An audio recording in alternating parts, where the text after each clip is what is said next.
Hello, everyone. Time for a fall book review. I haven't done a book review in a while, and I thought it would be fun to go over the books that I have read lately since summer and throughout. There's a mix of fiction and personal development in there. There's also two French books. I have shared with you my renewed love of French fiction. It's bringing me back to where I'm from, and it's always something I recommend to just go back to your first loves and read that. There's a few of us that are French, so I will quickly go over my French reads. But without further ado, let's go. I have 1, 2, 3, 4, 5, 6. I have 6 books. The first one is A Radical Compassion by Tara Brach. We got good old Sally Rooney. Why should I say old? She's very not old. I don't even think she's 30. The Age of Creativity by Emily Urquhart. And butchering her last name, that's for sure. Things That Grow by Meredith Goldstein.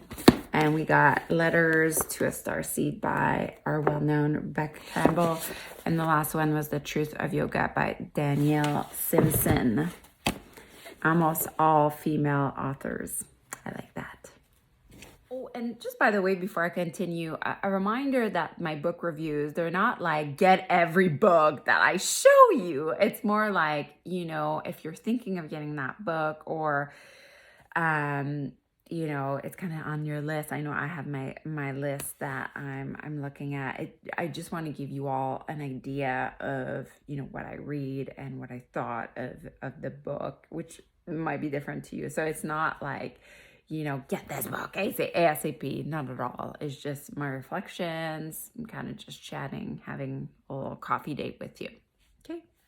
Okay, so the first book is Radical Compassion by Tara Brach, and I put this on the first because there's an entire Permission, Passion, Peace video lesson on this. It was my last video lesson about the expansion of RAIN. So recognize, allow, investigate, and nurture, which I've been using, I've been meditating. I'm really realizing that it's a practice. Anything really is a practice. And as you know, I love to bring these kind of acronym, these mantras to bring into your day-to-day life, now when I'm annoyed, I'm irritated in my relationship, I go back to RAIN all the time. And I go through seasons of these acronyms. For example, breathe, relax, feel, watch, allow from the documentary, lasted me for so long. And the same with Change Arrives, I Can Flow, the same with Be Her Now. So there's these little, words and letters that just seep into our day-to-day life that can be really, really helpful in unraveling our traumas, in, really living a more serene and owning, owning the pieces of our lives without pushing away, but really moving forwards into, our lives. So this book was just so excellent. If you watched it, the PPP, but it just really expands on her, the RAIN, I want to say phenomena. It's not a phenomena. It's really a teaching, and goes through each of the components that are as recognize, A as allow. And she shares just stories of people who, incredible stories. And even though, obviously I haven't lived in the stories, I could relate to them all. And I was so inspired by it that I did a video lesson on it. So if you're looking for a really great, there's quotes in them. There's just so many golden nuggets of wisdom. I really, really recommend this book. I've known Tara Brach from a training I did with my teacher. I love him so much, T.S. Little. It was a yoga and trauma training that I did over 5 days. And he's really the one that introduced me to RAIN and Tara Brach, and that got me to read this book. And she has other books, obviously. She's really uber big in the mindfulness world. And so, yeah, if you're looking for a good, like, kind of mindfulness based, method, I really, really recommend this book. All right, so Sally Rooney, whom I fell in love with during the pandemic, the series Normal People really got me through the pandemic. I loved it so much. So I went out to read all her books. I went to read Conversation with Friends. I went to read Normal People, which was the TV show Normal People. And whenever something like really strikes me, I mean, I've rewatched this show, so many times. I kind of asked myself, okay, why is this getting back to me? And it was just like the coming of age. I think that really just touched me and brought me back to that time in my life.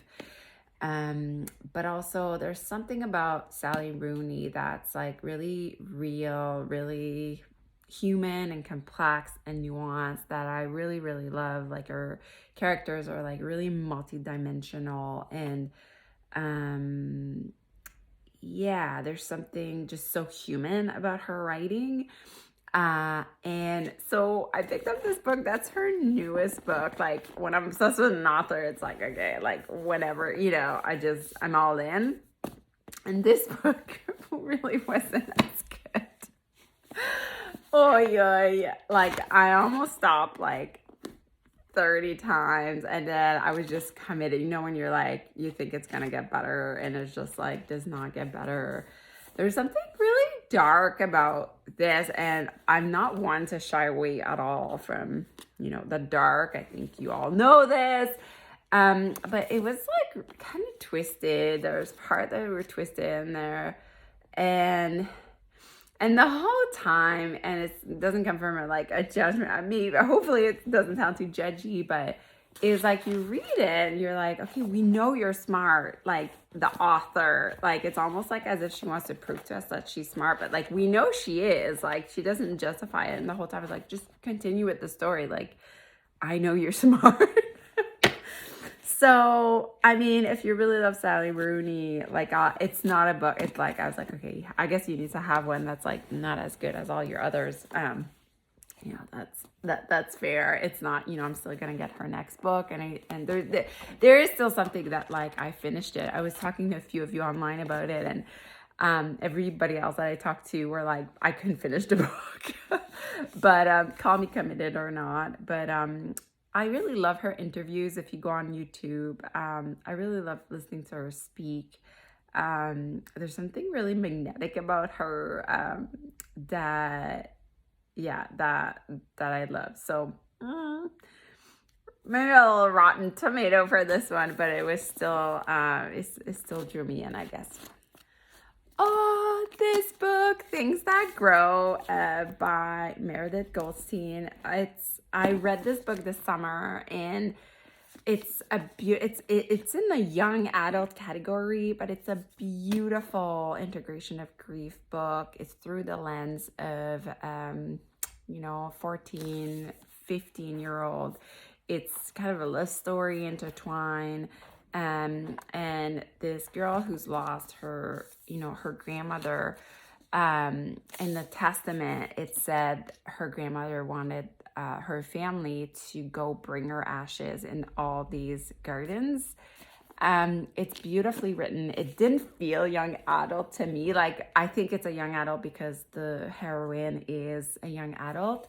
But I would recommend this. It really enchanted me and drew me in. I think I read it in the span of a day and a half or something. And I love the little nuggets. Like, it made grief more available, it seemed, to me. And through the eye of somebody that wasn't, let's say, like as mature as like a 30-some-year-old. There was a wisdom that was like really innate about her. And let me see if I like underline little things. Sometimes in fiction I don't underline as much. But I I do like recommend if you're it's kind of like a light grief read if you want. It was recommended by the author that wrote the first book I've ever read after Tommy passed away. It was Rare Bird, and it was recommended by her. So I screenshot it right away and I got it. And it's funny. I was like laughing out loud at some parts. And again, it's a fast read. It reads almost like a rom-com, which is like really bizarre.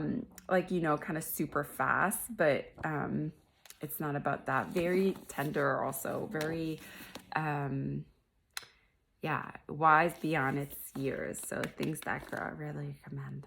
Okay, as soon as I saw this at chapters, I was like, oh my God, this is the title for me, The Age of Creativity. It was so excellent. It talks about creativity, but through the eye of a visual artist that, so it's kind of like the memoir of the author's dad, who was a renowned visual artist, Canadian visual artist. And she talks about creativity through aging, which I thought that was really a lens that I hadn't studied creativity under. And also, of course, grief was intertwined in it. And just the whole story was just, I loved it so much. It's completely different than all the other books that I read. There's like an intellectual part to it. Like she's a teacher. She teaches writing as well. So the writing is like impeccable. It's super well researched. She's also like she's like a reporter, but it weaves her family story in the book. So I'm just going to read you a little bit. It said, I would come to understand that with loss, imbalance was a constant state, that there was no forgetting or overcoming or getting over loss. Grief was a malleable thing. It grew with you into different forms of iteration of who you were, but it wasn't a bird to be set free. It had no wings. Isn't that nice? But it's, you know, it really is hopeful. And I've had conversation with other, you know, artists where it's such a different perspective, I guess, the way like I work. It's like, I don't think I'll ever retire, you know, like I don't think I don't work to like get a day off. Like I don't really have days off, you know, and it's not because I like hustle all the time. It's just, I just love what I do. Like it's part of me. It's part of my lifestyle. And it spoke a lot to that, you know, and it spoke about the discipline of it. And I love that part, you know, like, you know, about having, developing your skills over years. And she talks about that through her dad. She talks about that through her own writing. She talks about practice, and it's really fascinating to me because like I didn't really grow up in like an artsy family. So like to just watch her family, like both of her parents were like artists, and how that's brought into like a priority that I guess I didn't get that when I was growing up. I love this book so much. Okay, Rebecca Campbell. I believe she has released 2 new books this year. This one, maybe the other one is almost out. Maybe it's out. I'm not sure. Some of you are better. This was recommended to me by Anik, who's in Yours in Magic, and she sent me the part where she talks about flowers, which is obviously me and Rebecca Campbell. We have the same views on flowers. This was so good. As you know, Rise Sister Rise was really the catalyst for me to start Chic West. So this was just like a really great reminder. She talks about us as starseeds, and how starseed humans are just different, you know, always striving, always investigating, always questioning. So obviously I think if you're in Yours and Magic, if you're in our women's circle, you'll really see you know, you'll really see yourself in this book. This book felt really reassuring for me, that I can claim myself as a visionary, that I can claim myself as the midwife of all my projects, and that I have a right to be here on this earth and create what I do, and that I belong because I am weird and I love what I love, you know. So these were all like, I think I like Rise Sister Rise still better, but it was still just really a soft kind of reminder of a book that just like, no, I'm doing okay, like a little nudge that, I'm walking along with my soul's gift. I love her language. Like, if anything, she always gives me more language to like express myself through, my work, obviously. But I think, the messages and the poems and the words, like it's a soft book that kind of reads really fast. Like, it's not a heavy read at all. And yeah, I just like a nice whole like exile. So, and how cool is this book? Like, silver and so cool. So yeah, have fun reading that.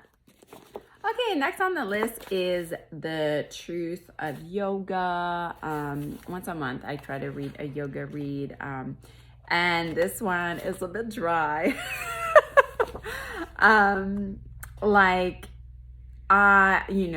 One of my favorite yoga books is like the Radiant Sutra, which is so poetic and so just like all your senses are involved. This is just a bit more dry, which, is still as good. Great reminders. The author is like a scholar, so the way he approaches yoga is so much more from like a literature point.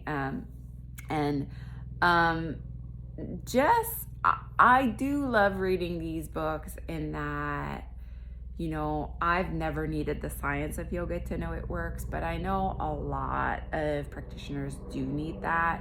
So I think that book really supports like what we're doing, is really anchored through like years and years of literatures and books and traditions and things that makes me honor this practice that much more, so like I love this book for that reminder. I think once in a while it's nice to read books, that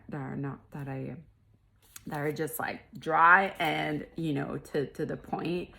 And like it felt a lot like definitions, which that's it's a guide of yoga history and philosophy and practices. So if you're somebody that just like, okay, what's this again? What's that again?